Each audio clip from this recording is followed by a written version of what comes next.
فبأي آلاء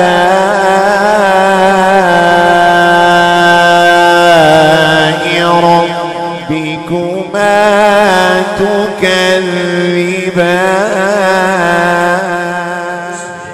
سورہ مزمل کے حوالے سے ہم اور آپ گفتگو کر رہے ہیں، جس میں جن لوگوں نے نبی اکرم صلی اللہ علیہ وسلم کو جھٹلایا، یعنی ان کا کہنا نہیں مانا، جو قرآن مقدس کی تلاوت کی کفار مکہ کے سامنے، تو انہوں نے کیا کہا؟ یہ قرآن تو کہانیاں ہیں، معاذ اللہ قصے ہیں، ہم تو اسے رب کی بات نہیں مانتے۔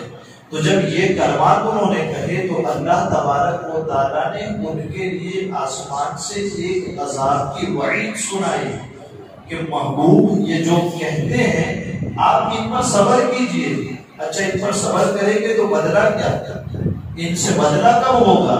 ایک آدمی یہ ہے کہ آپ جب اسے رب کی طرف بلائے تو وہ رب کا منکر، آپ اپنی طرف بلائیں تو آپ کا منکر، جس کتاب کے ذریعے آپ لوگوں کو بلائیں کریں اس کتاب کا بھی منکر۔ یہ ہر جگہ ہی نکال ہو تو اللہ فرماتا ہے آپ صبر کریں، آپ کا رب آپ کی طرف سے بدلہ دے۔ بدلہ کیسا ہے؟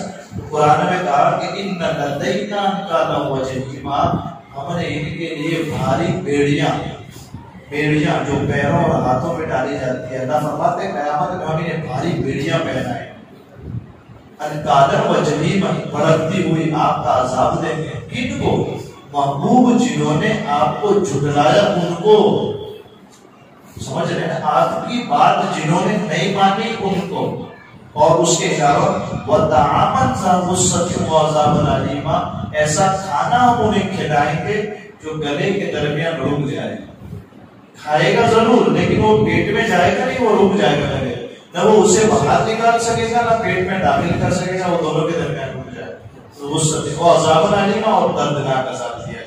یہ چیز اس آیت کے بارے میں گزشتہ کل ہم نے ایک حدیث بات سماعت کی تھی کیا کہ یہ آیت جب خود نبی اکرم صلی اللہ علیہ وسلم نے سنی تو آپ صلی اللہ علیہ وسلم اس کو سن کر کے بے ہوش ہو گئے۔ کافروں کو اتنا سخت عذاب دیا جائے کس بنیاد میں؟ نبی اکرم کو جھٹلانے کی بنیاد۔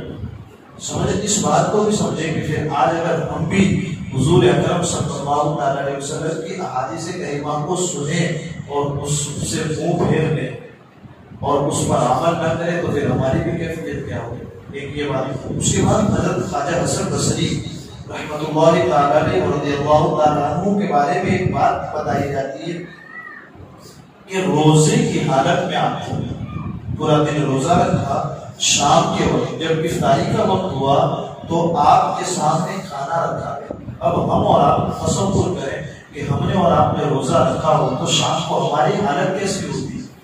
کب ہمارے سامنے کھانا آئے اور ہم اس میں سے کھانا کھا لیں، یہ ہماری کیفیت ہوتی۔ خواجہ حسن بصری نے روزہ رکھا ہے، شام ہوئی تو کھانا حاضر کیا گیا آپ کے سامنے، جب کھانا حاضر کیا نا تو حسن بصری کو یہی آیت یاد آئی، کون سی؟ ہم نے کافروں کے لیے روز والی بیڑیاں اور ہم نے ان کے لیے بھڑکتی آگ کا عذاب تیار رکھا ہے۔ خواجہ حسن بصری کہتے میرے سامنے سے کھانے کو اٹھا لو، افطاری بھی نہیں کرتے، دوسرا دن لگاتار روزے سے ہو جاتا ہے، دوسرے دن کی افطاری کا وقت آتا ہے پھر کھانا حاضر کیا جاتا ہے۔ خواجہ حسن بصری کو پھر یہ آیت یاد آتی ہے کہ ہم نے کافروں کے لیے عذاب رکھا ہے۔ خواجہ حسن بصری کہتے کھانا اٹھا لو میرے پاس، دوسرا دن بھی گزر جائے، تیسرا روزہ بھی رکھ لیتے، تیسرے دن کی بھی ایک کیفیت ہوتی ہے کہ تیسرے دن کی افطاری کا وقت آتا ہے پھر کھانا رکھا جاتا ہے، آپ کہتے ہیں پھر کھانا میرے پاس۔ 72 گھنٹے کس بنیاد؟ صرف قرآن کی ایک آیت یاد آئی اور حالت کیا؟ 3 دن سے روزہ رکھا ہے، اب افطاری نہیں کر رہا۔ سوچ کیا ہے؟ سوچ یہ ہے کہ کل قیامت میں اتنا خطرناک عذاب دیا جائے۔ اب سمجھ رہے ہیں، ذرا ہم سمجھیں کہ ہم اگر نافرمانی کریں تو کیا حالت ہوگی۔ یہ تو وہ بندے ہیں کہ دنیا جن کے سامنے جھکتی ہے، خواجہ حسن بصری ان میں سے 3 دن لگاتار روزہ افطار نہیں کیا۔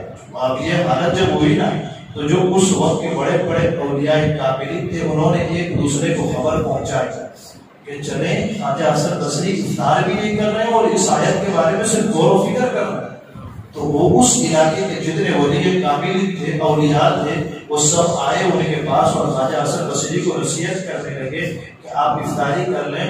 اس کے بعد بتایا جاتا ہے کہ جو 3 دن کے بعد جو چیز آپ نے کھائی وہ کیا؟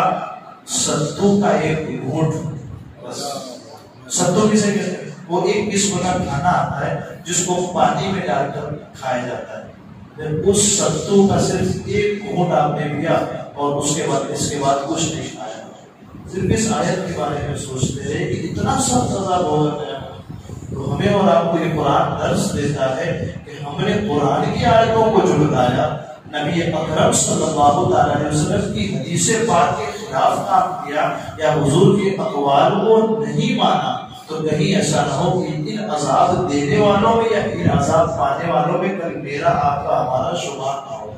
تو ہمیں اس بارے میں بھی غور و فکر کرنا چاہیے کہ یہ زندگی تھوڑی ہے، اس کے بعد ہمیشہ کے لیے آپ کو اور ہمیں کہیں رہنا ہے، یا تو جنت میں یا جہنم میں، کہیں ہمیشہ کے لیے رہنا ہے۔ اس کے لیے تیاری کرنے اللہ تعالیٰ مجھے آپ کو کہ سنت سے زیادہ علم عمل کی توفیق عطا فرمائے، قرآن مقدس کو سیکھنے، اس کے مفہوم، اس کے ترجمے کو دل میں بسانے، اس پر عمل کرنے کی بھی اللہ تعالیٰ توفیق عطا فرمائے۔ جو کچھ کہا سنا اس میں عمدن سبب کوئی خطا ہوئی ہو، اللہ تبارک و تعالیٰ اپنے حبیب کے صدقے میں معاف فرمائے۔ وصلی اللہ تعالیٰ علی خیر خلقہ محمد وعلی آلہ وصحبہ